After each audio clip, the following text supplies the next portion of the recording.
പ്രധാനമന്ത്രിക്കെതിരെ മുദ്രാവാക്യം വിളിച്ചതിന് സമസ്ത നേതാക്കൾക്കെതിരെ കേസ്. നിയമ നടപടി ഏക സിവിൽ കോഡിനെതിരായ പ്രതിഷേധത്തിൽ. പ്രകടനത്തിൽ വിദ്വേഷം വളർത്തുന്ന മുദ്രാവാക്യം വിളിച്ചെന്ന് പോലീസ്. പ്രധാനമന്ത്രിക്കെതിരെ മുദ്രാവാക്യം വിളിച്ചതിന് സമസ്ത നേതാക്കൾക്കെതിരെ പോലീസ് കേസെടുത്തു. ഏക സിവിൽ കോഡ് നടപ്പാക്കുന്നതിനെതിരെ സമസ്ത കോർഡിനേഷൻ കമ്മിറ്റി കാഞ്ഞങ്ങാട് നടത്തിയ റാലിക്കെതിരെയാണ് പോലീസ് കേസെടുത്തത്.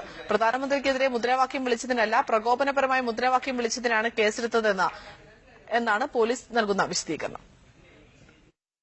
കഴിഞ്ഞ തിങ്കളാഴ്ച വൈകിട്ടാണ് കാഞ്ഞങ്ങാട് നഗരത്തിൽ സമസ്ത കോർഡിനേഷൻ കമ്മിറ്റിയുടെ നേതൃത്വത്തിൽ ശരീഅത്ത് സംരക്ഷണ റാലി നടത്തിയത്. കാഞ്ഞങ്ങാട് സംയുക്ത ജമാഅത്ത് ജനറൽ സെക്രട്ടറി ഉൾപ്പെടെ 100 പേർക്കെതിരെയാണ് പോലീസ് കേസ്. കുറ്റം ചെയ്യണമെന്നും സ്ഥലത്ത് സംഘർഷവും ലഹളയും ഉണ്ടാക്കണമെന്ന ഉദ്ദേശത്തോടും കൂടി ന്യായവിരുദ്ധമായി സംഘം ചേർന്ന് പ്രധാനമന്ത്രിക്കെതിരെയും മറ്റും പ്രകോപനപരമായ മുദ്രാവാക്യങ്ങൾ വിളിച്ച് റാലി നടത്തിയെന്നാണ് പോലീസ് തയ്യാറാക്കിയ പ്രഥമ വിവര റിപ്പോർട്ടിലുള്ളത്.